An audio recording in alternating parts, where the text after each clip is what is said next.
Hello everyone. Today my group presents the hypothesis testing.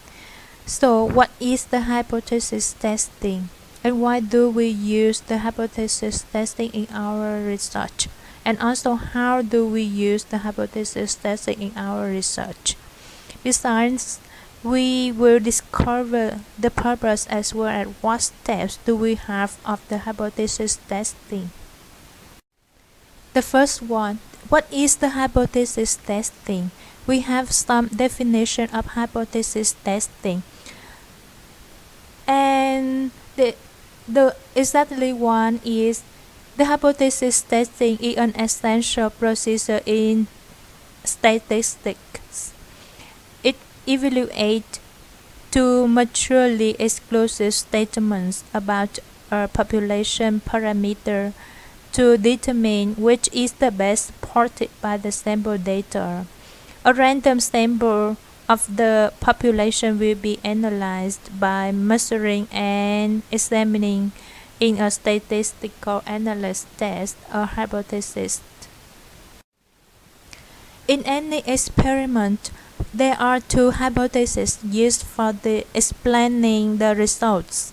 That are the alternative hypothesis and the null hypothesis. What is the alternative hypothesis? The alternative hypothesis is defined as the one that claims the difference in results between conditions is due to the independent variable. The alternative hypothesis can be directional or non-directional. If the hypothesis specifies the direction of the effect, it is the directional hypothesis. The null hypothesis is set up to be the logical counterpart of the alternative hypothesis, such that if the null hypothesis is false, the alternative hypothesis must be true. If the alternative hypothesis is non-directional, it specifies that the independent variable has an effect on the dependent variable. For this non-directional alternative hypothesis, the null hypothesis asserts that the independent variable has no effect on dependent variable. If the alternative hypothesis is directional, the null hypothesis asserts that the independent variable does not have an effect in directional specified by the alternative hypothesis. It either has no effect or an effect in the direction opposite to H1. We note that the two hypotheses are mutually exclusive or exhaustive. If the null hypothesis is false, then the alternative hypothesis must be true. The sample data must provide sufficient evidence to reject the null hypothesis and conclude that the effect exists in the population. The hypothesis test fails to reject the null hypothesis when the effect is not present in the population, and it rejects the null hypothesis when the effect exists. The next one is decision rule. We can conduct the alpha level. We always evaluate the results of an experiment by assessing the null hypothesis. The reason we directly assess the null hypothesis instead of the alternative hypothesis is that we can calculate the probability of chance events. But there is no way to calculate the probability of the alternative hypothesis. We evaluate the null hypothesis by assuming it is true and testing the reasonableness of this assumption by calculating the probability of getting the results if chance alone is operating. If the obtained probability turns out to be equal to or less than the critical probability level called the alpha level, we reject the null hypothesis.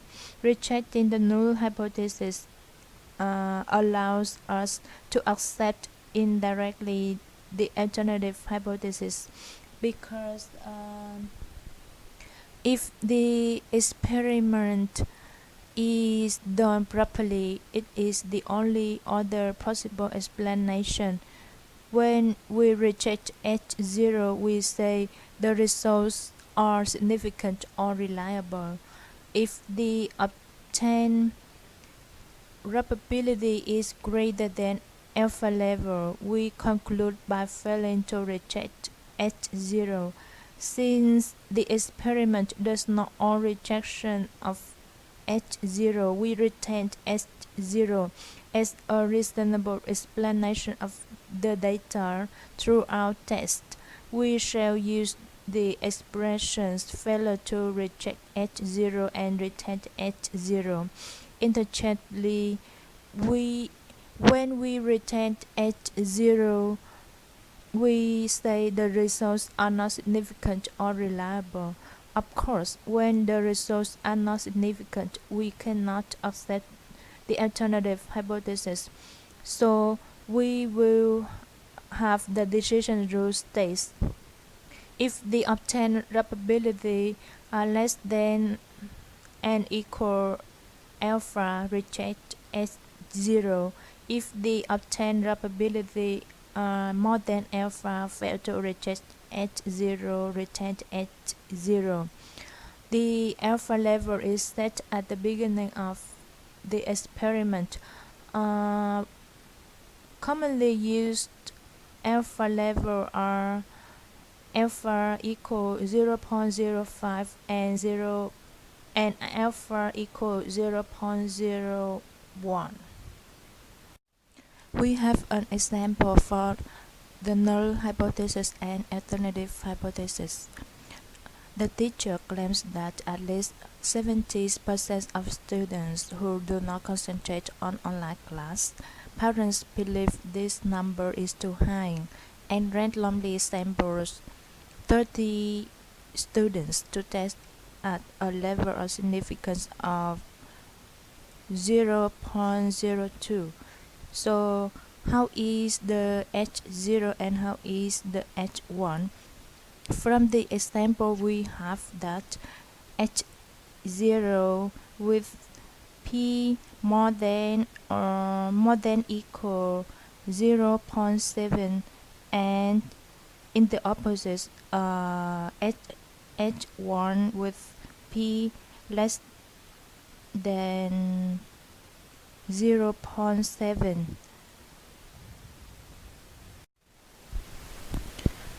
How is the good hypothesis statement in a hypothesis testing? A good hypothesis statement should include an if and then statement, include both the independent and dependent variables.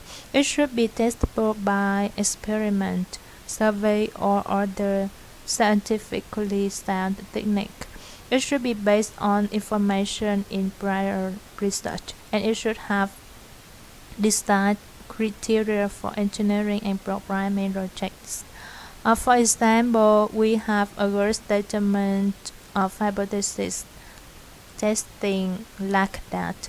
If I give patients counseling in addition to medicine, then their overall depression scales will decrease. Why do we use the hypothesis testing in our research? We have the purpose of the hypothesis testing that used to assess the plausibility of hypothesis by using sample data, providing evidences concerning the plausibility of the hypothesis and giving the data. We use the result of the hypothesis testing to explain and show what is facts to our research. How many steps of the hypothesis testing? There are 4 steps of the hypothesis testing.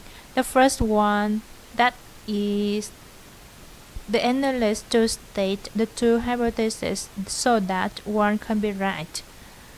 The next one, formulating an analyst plan which outlines how the data will be.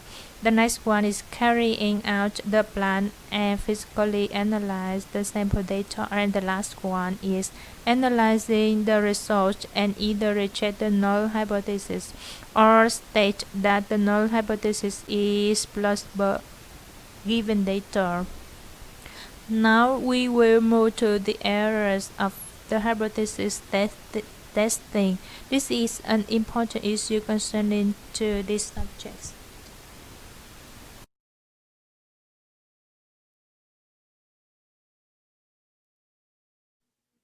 Good day, everyone. I am Miss Clara May Riley, and today I will be continuing the second half of our report on hypothesis testing.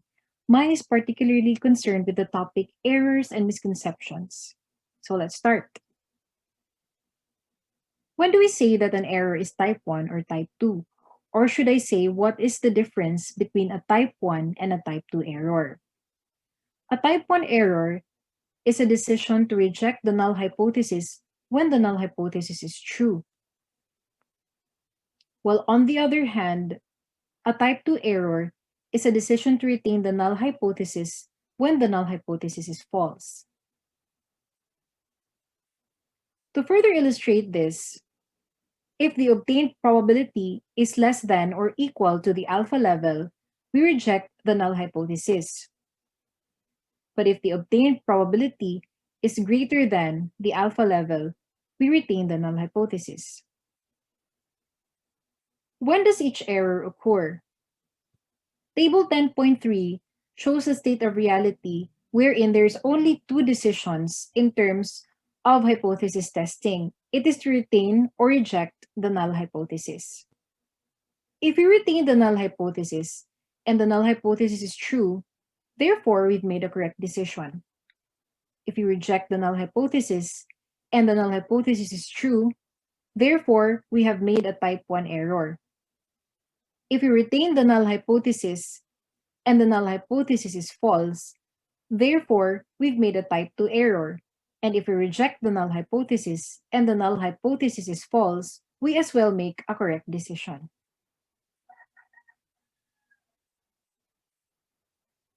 We can design experiments before conducting them to help minimize the probability of making a type 1 or type 2 error. By minimizing the probability of making these errors, we maximize the probability of concluding correctly, regardless of whether the null hypothesis is true or false. So by controlling the alpha level, we can minimize the probability of making a type 1 and type 2 error. The beta is defined as the probability of making a type 2 error. So let's now discuss the alpha level and the decision process. First, we define what is alpha level. The alpha level is a level to which the experimenter wishes to limit the probability of making a type 1 error. So there is no magical formula that tells us what the alpha level should be to arrive at a truth in an experiment.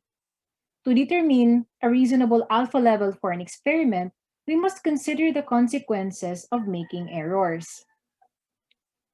Experimenters set rather conservative alpha levels such as 0.05 and 0.01.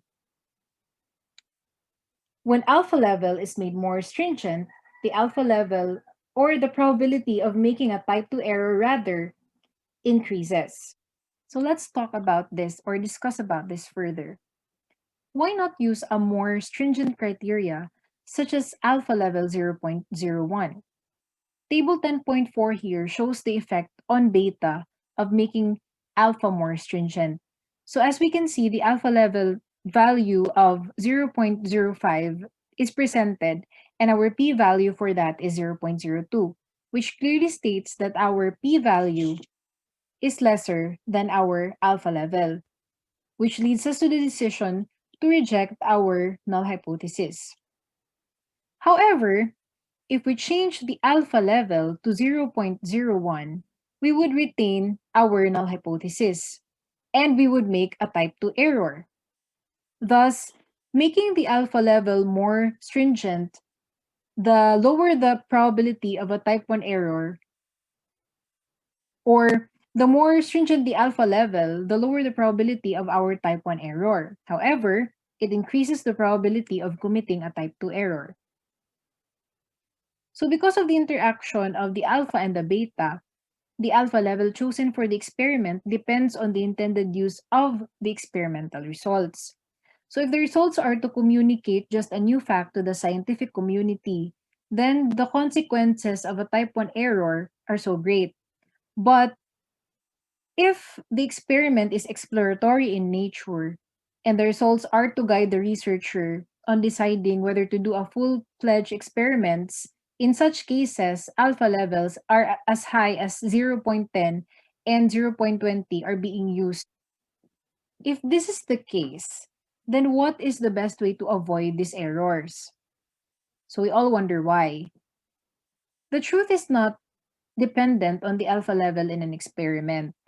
Since we never know for sure what the real truth is as a result of a single experiment, replication is necessary and is an essential part of the scientific process.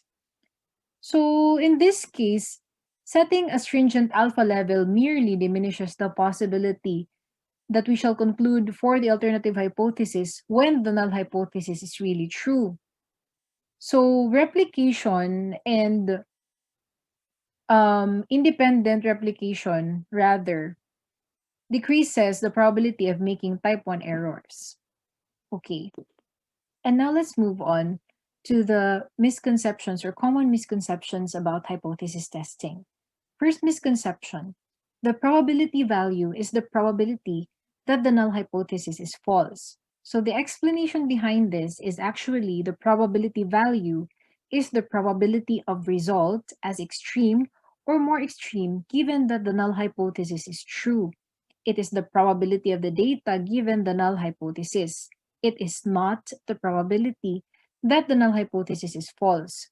So to explain this further, if the p-value is lesser than the alpha level, the decision is to reject the null hypothesis or claim that it is false, as we discussed a while ago.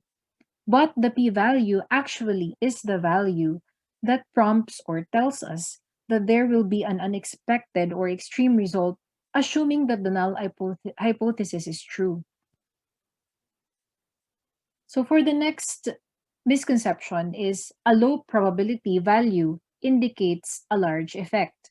So the explanation behind this is actually a low probability value indicates that a sample outcome would be very unlikely if the null hypothesis were true. A low probability value can occur with small effect sizes, particularly if the sample size is large.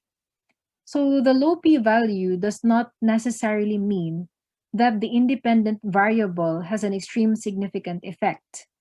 So it could be that the low p-value can be because of the sample size. So we should not always interpret a low p-value having high effectiveness or effectivity. And the last misconception is an insignificant outcome means that the null hypothesis is probably true. So an insignificant outcome actually means that the data do not conclusively demonstrate that the null hypothesis is false. Just because the result is non-significant, it does not necessarily mean that it no longer has an effect. So that explains our common misconceptions for hypothesis testing. I hope you have learned something from the both of us today. And I hope that you were able to get inputs or to pick up learnings in terms of hypothesis testing. Thank you so much for listening and for your time. Thank you so much and have a great day.